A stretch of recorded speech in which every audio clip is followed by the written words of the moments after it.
war stories?" Ellen asked me that night. She was in bed with Philip Barlow, the only lover she has ever taken. "There was a war story or two," I said, hanging up my overcoat. "Mostly I sat and read a book." "When you weren't oinking." "Yes, that's right, when I wasn't oinking. Listen to this. The first time I laid eyes on Terry Lennox, he was drunk in a Rolls-Royce Silver Wraith outside the Terrace of the Dancers," Ellen read. "He had a young-looking face, but his hair was bone white. You could tell by his eyes that he was plastered to the hairline, but otherwise he looked like any other nice young man in a dinner jacket who had been spending too much money in a joint that exists for that purpose and no other." "Nice, huh? It's The Long Goodbye," I said, taking off my shoes. "You read me that same passage once every 3 years. It's part of your life cycle." She wrinkled her nose at me. "Oink, oink." "Thank you," I said. She went back to her book. I went out into the kitchen to get a bottle of Beck's. When I came back, she had laid The Long Goodbye open on the counterpane and was looking at me closely. "David, are you going to join this club?" "I suppose I might, if I'm asked." I felt uncomfortable. I had perhaps told her another lie. If there was such a thing as membership at 249B East 35th, I already was a member. "I'm glad," she said. "You needed something for a long time." "I don't think you even know it, but you have. I've got the Relief Committee and the Commission on Women's Rights and the Theater Society. But you've needed something. Some people to grow old with, I think." I went to the bed and sat beside her and picked up The Long Goodbye. It was a bright, new minted paperback. I could remember buying the original hardback edition as a birthday present for Ellen in 1953. "Are we old?" I asked her. "I suspect we are," she said, and smiled brilliantly at me. I put the book down and touched her breast. "Too old for this." She turned the covers back with ladylike decorum, and then, giggling, kicked them onto the floor with her feet. "Beat me, Daddy," Ellen said. "8 to the bar." "Oink, oink," I said, and then we were both laughing. The Thursday before Christmas came. That evening was much the same as the others, with 2 notable exceptions. There were more people here, perhaps as many as 18, and there was a sharp, indefinable sense of excitement in the air. Johansson took only a cursory glance at his journal, and then joined McCarran, Hugh Bagelman, and myself. We sat near the windows, talking of this and that, and finally fell into a passionate and often hilarious discussion of pre-war automobiles. There was, now that I think of it, a third difference as well. Stevens had concocted a delicious eggnog punch. It was smooth, but it was also hot with rum and spices. It was served from an incredible Waterford bowl that looked like an ice sculpture, and the animated hum of the conversation grew even higher as the level of the punch grew lower. I looked over in the corner by the tiny door leading to the billiard room and was astounded to see Waterhouse and Norman Stead flipping baseball cards into what looked like a genuine beaver top hat. They were laughing uproariously. Groups formed and reformed. The hour grew late. And then, at the time when people usually began slipping out through the front door, I saw Peter Andrews seated in front of the fire with an unmarked packet about the size of a seed envelope in one hand. He tossed it into the flames without opening, and a moment later the fire began to dance with every color of the spectrum, and some I would have sworn from outside it, before turning yellow again. Chairs were dragged around. Over Andrew's shoulder I could see the keystone, and it's etched homely. It is the tale, not he who tells it. Stevens passed unobtrusively among us, taking punch glasses and replacing them with sifters of brandy.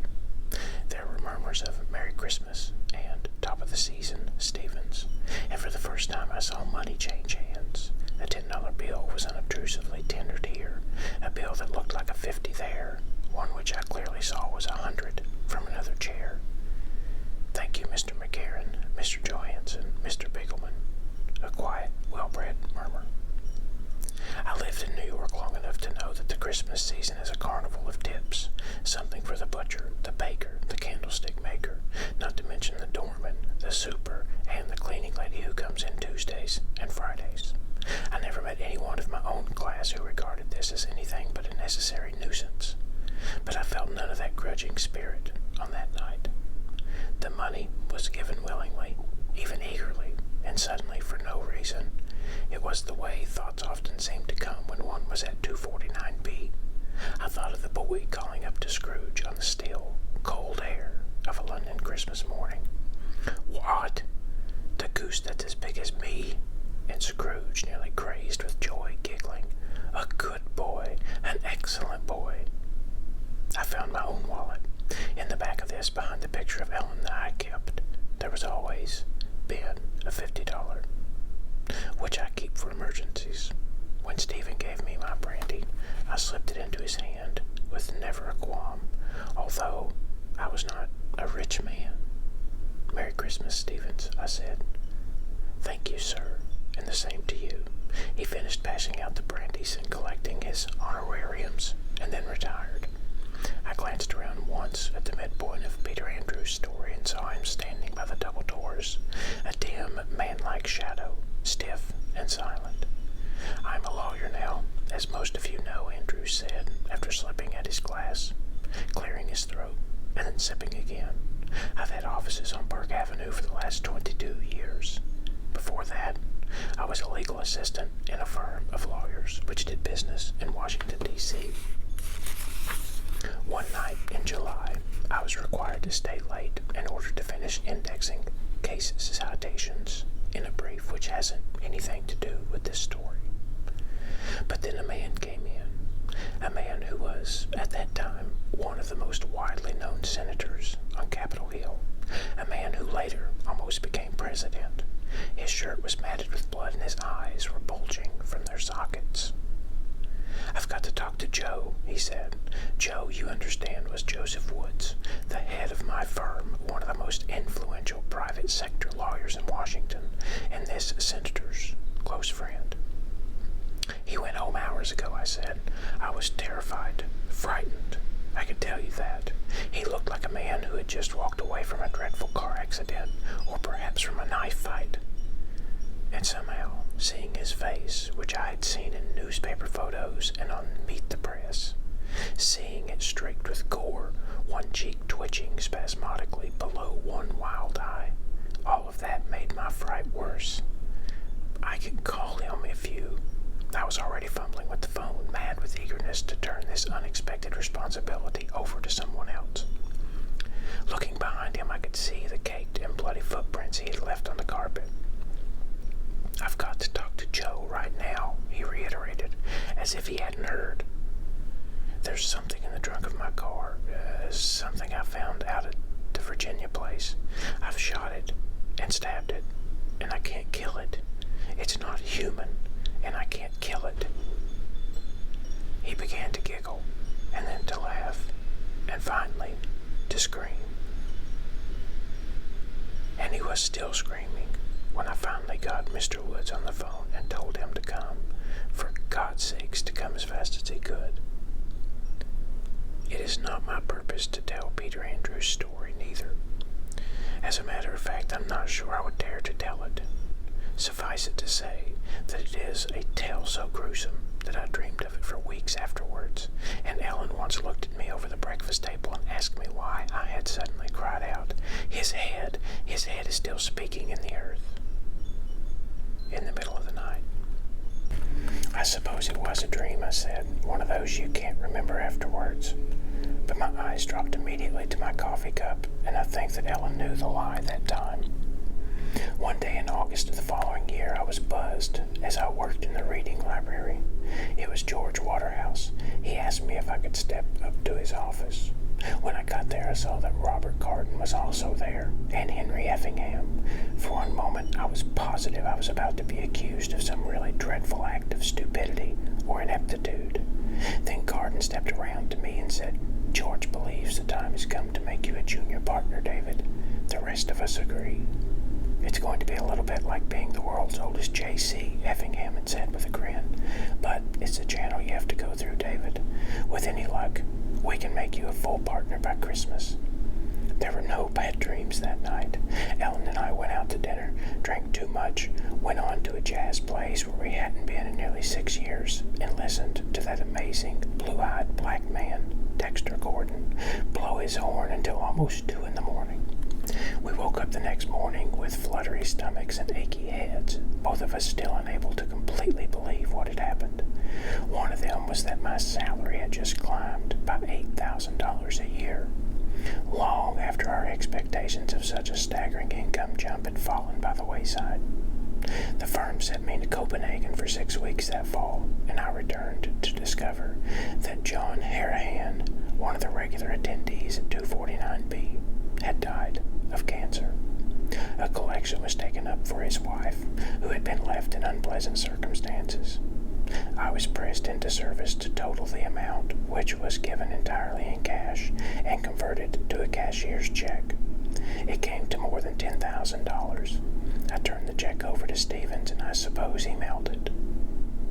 It was just so happened that Arlene Harahan was a member of Ellen's Theater Society, and Ellen told me sometime later that Arlene had received an anonymous check for $10,400. Written on the check stub was the brief and unilluminating message: "Friends of your late husband, John." "Isn't that the most amazing thing you had ever heard in your life?" Ellen asked me. "No, but it's right up there at the top 10. Are there any more strawberries, Ellen?" The years went by. I discovered a warren of rooms upstairs at 249B, a writing room, a bedroom where guests sometimes stay overnight, although after that slithery bump I had heard, or imagine I had heard, I believe I personally would have rather registered at a good hotel, a small but well-equipped gymnasium, and a sauna bath. There was also a long, narrow room which ran the length of the building and contained 2 bowling balls. In those same years, I reread the novels of Edward Gray Seville and discovered an absolutely stunning poet, the equal of Ezra Pound and Wallace Stevens perhaps, named Norbert Rosen. According to the back flap on one of the 3 volumes of his works in the stacks, he had been born in 1924 and killed at Anzio. All 3 volumes of his work had been published by Stedman & Son, New York, and Boston. I remember going back to the New York Public Library on a bright spring afternoon during one of those years, of which year I am no longer sure, and requesting 20 years' worth of Literary Marketplace. The LMP is an annual publication the size of a large city's yellow pages, and the reference room librarian was quite put out with me, I'm afraid. But I persisted and went through each volume carefully, and although LMP is supposed to list every publisher, great and small, in the United States, in addition to agents, editors, and book club staffs, I found no listing for Stedman & Sons. A year later, or perhaps it was 2 years later, I fell into a conversation with an antiquarian book dealer and asked him about the imprint. He said he had never heard of it. I thought of asking Stevens, saw that warning light in his eyes, and dropped the question unasked. Over those years, there were stories, tales, to use Stevens' word, funny tales, tales of love found and love lost, tales of unease, yes, and even a few war stories, although none of the sort Ellen had likely been thinking of when she made the suggestion. I remember Gerard Tosman's story the most clearly, the tale of an American base of operations which took a direct hit from German artillery 4 months before the end of World War I, killing everyone present except for Tosman himself. Lathrop Cutherins, the American general who everyone had by then decided must be utterly insane. He had been responsible for better than 18,000 casualties by then, lives and limbs spent as casually as you or I might spend a quarter in a jukebox, was standing at a map of the front lines when the shell struck. He had been explaining yet another mad flanking operation at that moment, an operation which would have succeeded only on the level of all the others Caruthers had hatched it. It would be wonderfully successful at making new windows. And when the dust cleared, Jared Dozeman, dazed and deaf, bleeding from his nose, his ears, and the corners of both eyes, his testicles already swelling from the force of the concussion, had come upon Carruthers' body while looking for a way out of the abattoir that had been the staff headquarters only minutes before. He looked at the general's body and then began to scream and laugh. The sounds went unheard by his own shell-shocked ears, but they served to notify the medicos that someone was still alive in that strew of matchwood. Carruthers had not been mutilated by the blast. At least, Dozeman said it hadn't been what the soldiers of that long-ago war had come to think of as mutilation. Men whose arms had been blown off, men with no feet, no eyes, men whose lungs had been shriveled by gas. No, he said, it was nothing like that. The man's mother would have known him at once. But the map before which Carruthers had been standing with his butcher's pointer when the shell struck, it had somehow been driven into his face. Dozeman had found himself staring into a hideous, tattooed death mask. Here was the stony shore of Brittany on the bony ridge of Lathrop Carruthers' brow. Here was the Rhine, flowing like a blue scar down his left cheek. Here were some of the finest wine-growing provinces in the world, bumped and ridged over his chin. Here was the Tsar, drawn around his throat like a hangsman noose, and printed across one bulging eyeball was the word Versailles. It was our Christmas story in the year 1970. I remember many others, but they do not belong here. Properly speaking, Dozeman's doesn't either, but it was the first Christmas tale I heard at 249B, and I could not resist telling it. And then, on the Thursday after Thanksgiving of this year, when Stevens clapped his hands together for attention and asked who would favor us with a Christmas tale, Emmeline McCarran growled, "I suppose I've got something that bears telling. Tell it now, or tell it never. God'll shut me up for soon enough." In the years I had been coming to 249B, I had never heard McCarran tell a story, and perhaps that's why I called the taxi so early, and why, when Stevens passed out eggnog to the six of us who had ventured out on that billowing, frigid night, I felt so keenly excited. Nor was I the only one. I saw the same excitement on a good many other faces. McCarran, old and dry and leathery, sat in the huge chair by the fire with the packet of powder in his gnarled hands. He tossed it in, and we watched the flame shift colors madly before returning to yellow again. Stevens passed among us with brandy, and we passed him his Christmas honorariums. Once again during that yearly ceremony, I heard the clink of change passing from hand to hand of the giver to the hand of the receiver. And on another occasion, I had seen a $1,000 bill for a moment in the firelight. On both occasions, the murmur of Stevens's voice had been exactly the same, low, considerate, and entirely correct.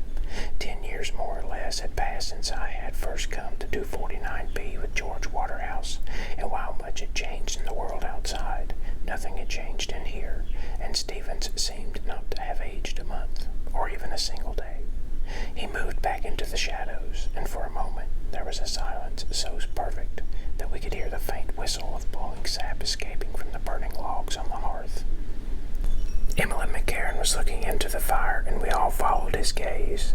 The flames seemed particularly wild that night.